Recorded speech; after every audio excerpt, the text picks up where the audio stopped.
Selamun aleyküm arkadaşlar. Kanalıma hoş geldiniz. Sefalar getirdiniz. Bugün lezzetli güzel bir tarif ile yine sizlerle birlikteyiz. Tarifimize başlamadan önce kanalıma abone olup bildirim zilini açmayı unutmayınız. Arkadaşlar istiridye soslu kuzu eti yapıyoruz. İstiridye soslu kuzu eti yapmaya başlamadan önce malzemelerimizi şöyle görelim. 400 gram kuzu eti but kısmından, kalçalı but dediğimiz but kısmından kemiksiz. İstiridye sosum. Şöyle gördüğünüz gibi tuz, karabiber, 3 diş sarımsak, 1 adet soğan, 1 adet kapya biber ve 1 adet de Charleston biberimiz mevcut. Soğanımızın yarısını kullanacağız. Öncelikle etimizde şöyle yağ ve sinir kısımlarını alalım. Tamamen berrak, temiz, kırmızı bir et elde etmemiz gerekiyor.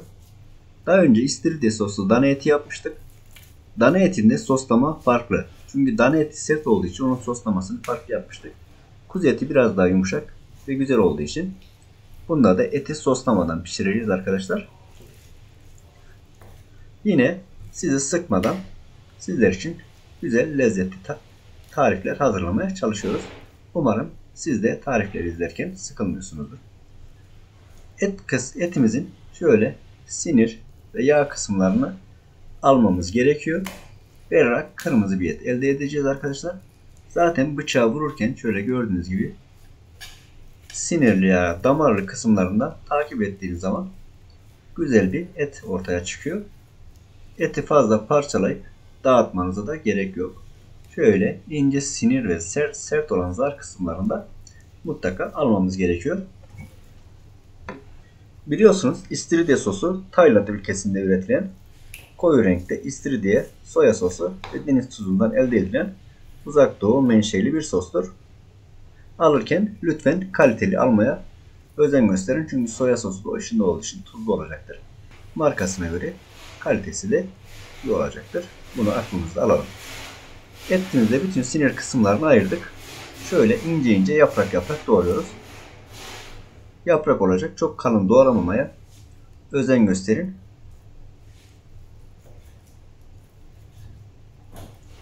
İstiridye sosu genelde et marinelerinden tavuk ve sebzede de kullanılmaktadır. Yöresel olarak noodle'da da yani Çin makarnasında da kullanılıyor. Uzak Doğu sosu olduğu için aktif bir role sahip Uzak Doğu mutfağında. 400 gram etimiz, hepsini aynı şekilde yaprak yaprak doğruyoruz. Mümkün olduğunca sinir ve zar kısmı kalmayacak. Şöyle kırmızı, berrak. Sadece mermerimsi yapısına dokunmuyoruz. Çünkü o ete lezzet kattığı için.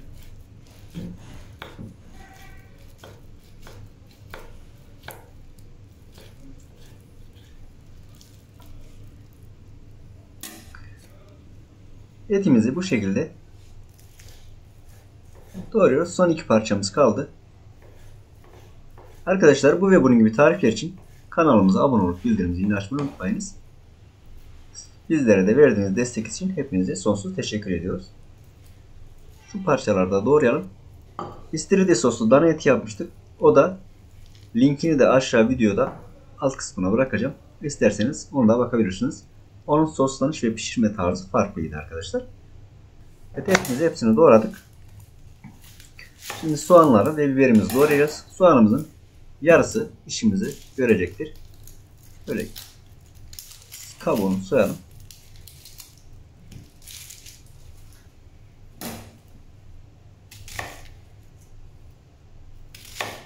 Evet, 3'e böldüm.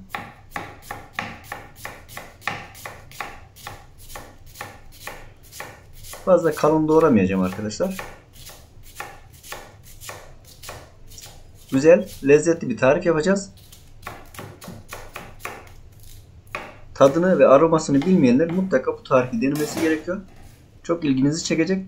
İstiridye sosu yemeyenler emin olun farklı bir damak tadı elde edecektir. Soğanı doğradıktan sonra Charleston biberimizi de doğruyoruz.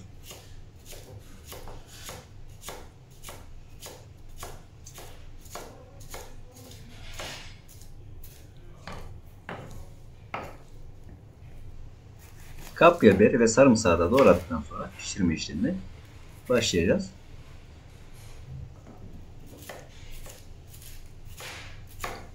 Yemeğimizdeki ana maddemiz nasıl doğrandıysa garnitürlerde ona uygun bir şekilde doğranmasına özen gösterelim lütfen. 3 diş sarımsak. Sarımsakların da aromasını patlatıp hızlı bir şekilde doğrayalım ve pişirme işlemine başlayalım.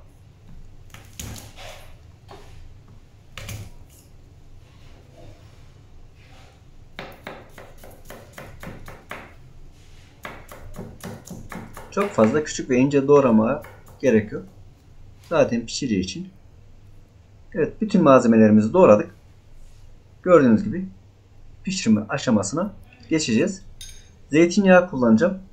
Şöyle çorba kaşığı ile zeytinyağımı bolca döküyorum ve tavamın altında yaktım. İyice ısınmasını istiyorum. Etimi atınca etimin sulanmadan mühürlenmesini istiyorum. Çünkü aşırı sulandığı zaman sert olacaktır. Şöyle gördüğünüz gibi tavamız iyice ısındı.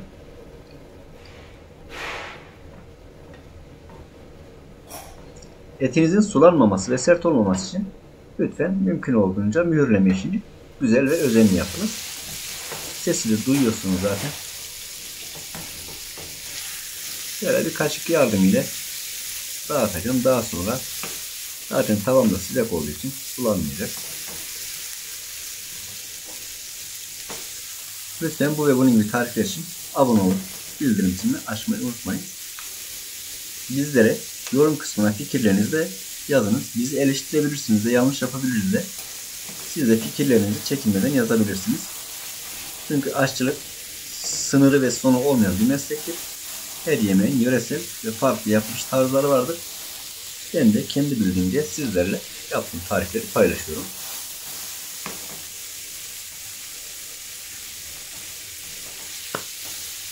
Tavamızda etimizi pişirirken hiç sulanmıyor. Olduğu gibi.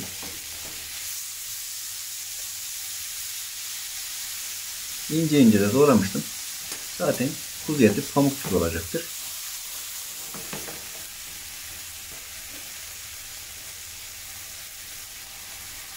Soğanla ekliyoruz. Yarım soğan doğramıştık. Farklı pişirme teknikleri var. Kimi soğanı etten önce kavuruyor, kimi sonra. Ama ben soğanın ete aromasını vermesini istiyorum. O yüzden etimin hafiften kalmaması geçtikten sonra soğanımı veriyorum. Soğanla pişireceğim. Şimdi soğan hafiften sulandıracaktır. Daha sonra toparlamaya başlayacağım.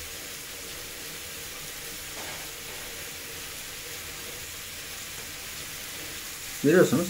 Sesi de duyuyorsunuz. Bu şekilde bile ekmeğe bandırıp yiyesi var. Sarımsaklarımı ekliyorum. 3 baş sarımsak doğramıştık. Bunu da ekledik. Şöyle 1-2 takla attırdıktan sonra biberlerimizi ekleyeceğiz. Kanalımıza abone olmadıysanız sağ altta abone ol butonu var. Ona tıklayıp abone olup bildirim zilini açmayı unutmayın. Ve videolarımızı da sosyal medyada paylaşabilirsiniz. Bize böylelikle en büyük desteği vermiş oluyorsunuz arkadaşlar. Biberleri de ekledik. Şöyle görüyorsunuz. Yumuşak. Sebzesiyle etimizi pişirmeye gayret gösteriyoruz. İstiridye, soslu, uzak doğu mutfağı. Tarifimiz bu. Kuzu eti. İlerleyen zamanda tavuklusunu da yapacağız. Bu ve bunun gibi tarifler için lütfen takip edip bildirim zilini açmayı unutmayınız.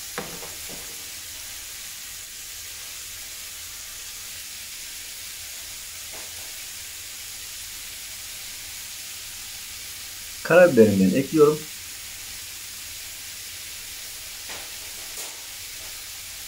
Baharat oranını damak tadınıza göre ayarlayınız. Tuz ekliyorum. Arkadaşlar bu yemeği yaparken Çin tuzu falan kullanmayınız. Biliyorsunuz. Tamamen sağlığa zararlı. Doğal sadece tuz, karabiber. İstiridye sosta da zaten deniz tuzu var. Soya sosu var.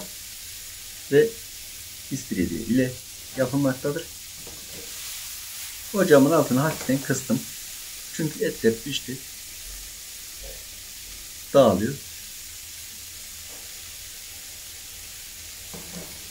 Şimdi buna istiridye sosumuzdan veriyoruz. Böyle bir çorba kaşığı yardımıyla dökelim. Siz de ölçüsünü görünüz.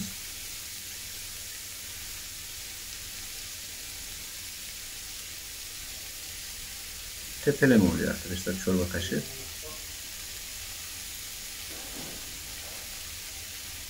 Ocağımın altını da kıstım. Çünkü pişti. Sos biraz aroması yoğun olduğu için sosu verdiğimiz zaman yüksek ateşte olmaması gerekiyor. 3 çorba sosumdan ekledim. Karıştırıyorum şöyle. Karıştır. Şimdi takla attıralım. Evet, takla attırıyoruz. Sosu oranını tadına bakarak ekleyebilirsiniz. İstiridye sosu daha önce hiç kullanmadıysanız azar vererek kendi damak tadınıza göre bir lezzet oluşturabilirsiniz. Kıvamını da, tuzunu, baharatını da kendi damak tadınıza göre ayarlayın zaten. Bu ve bunun gibi tarifler için abone olup bildirim zilini açmayı da unutmayınız. Pamuk gibi oldu arkadaşlar. Servise hazır. Fazla pişirmeyeceğim. Yanında pilav ile yiyeceğiz. İçerik olarak farklı tarifler de var. İlerleyen bölümlerde onları da paylaşacağız sizinle arkadaşlar.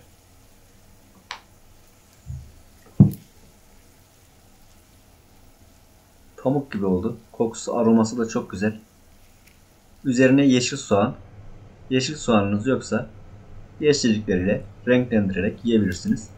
Şöyle tabağıma pilavı bastım. Eti de yanına alıyorum. Yemeğe hazır. Genelde yaptığımız yemeklerin tadına bakmıyoruz. Yemeği yaptıktan sonra da yemiyoruz. Bunun için ilerleyen günlerde bir anket oluşturmayı düşünüyorum. Yemeklerin tadına bakalım mı? Böyle devam edelim mi diye bir anket oluşturacağız arkadaşlar. Yeşil soğanım olmadığı için ben maydanozları da ince doğradım. Şöyle üzerine serpiştiriyorum. Bu ve bunun gibi tarifler için kanalıma abone olup bildirim zilini açmayı unutmayınız. Başka tariflerde görüşmek üzere. Hoşça kalın, dostça kalın, lezzette kalın diyorum.